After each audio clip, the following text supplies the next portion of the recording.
He was fearless.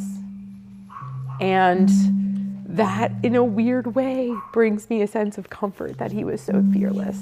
Just knowing what he went through. Love you.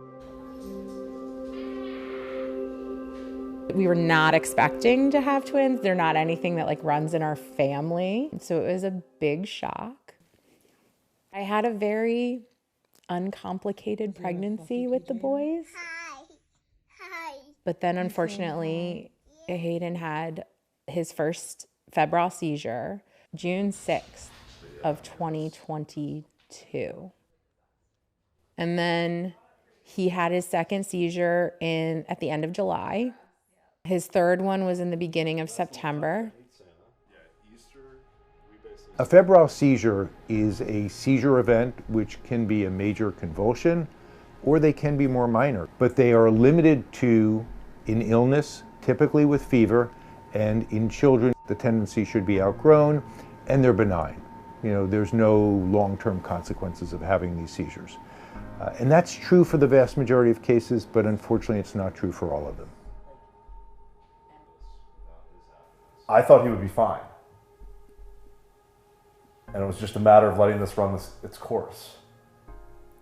And it was every parent's nightmare.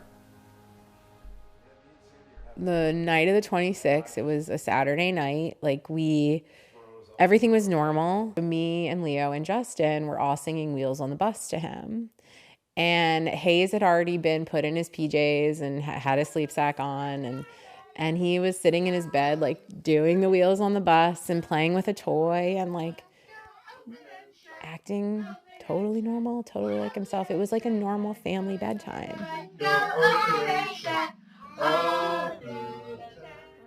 I kissed them goodnight. I told them I loved them. And I shut the door. And I know, every night before I fall asleep, I always check on them on the monitors. And he used to sleep with his hands behind his head.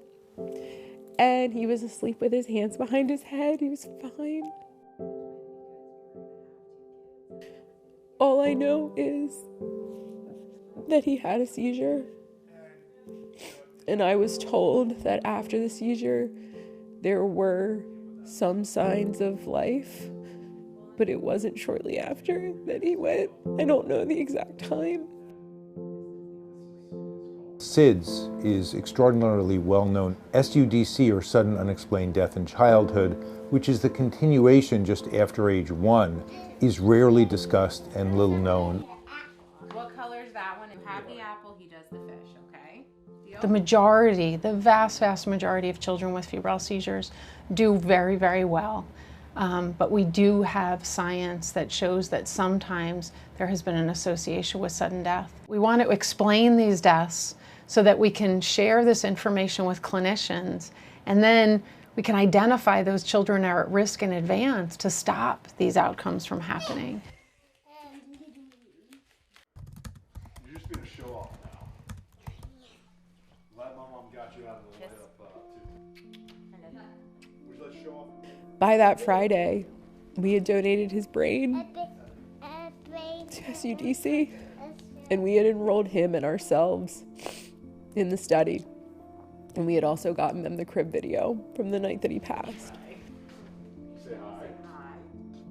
It's a little bit like you're a detective trying to solve a crime, and now you've got a video of the perpetrator potentially. What we found after analyzing 7 videos, 5 of them which were continuously recording, which we learned the most from, all 5 of them displayed a convulsion shortly before the child's death. Seizures are the smoking gun, but we've always been trying to attack SUDC from many different angles. I think the increase in the use of these videos, I'm sure there's more out there that we don't know about. We would like to receive more of them so our sample size of this and our findings can be further validated with a larger sample size. That would be very important. Coming to the conclusion that I'll never hold my son again is hard, but yet hoping they can get to a point where the research they're doing can save another kid. If he could help one family, that's what we wanted. Like, his life, it was too precious and too important for us to not try and do something with this tragedy.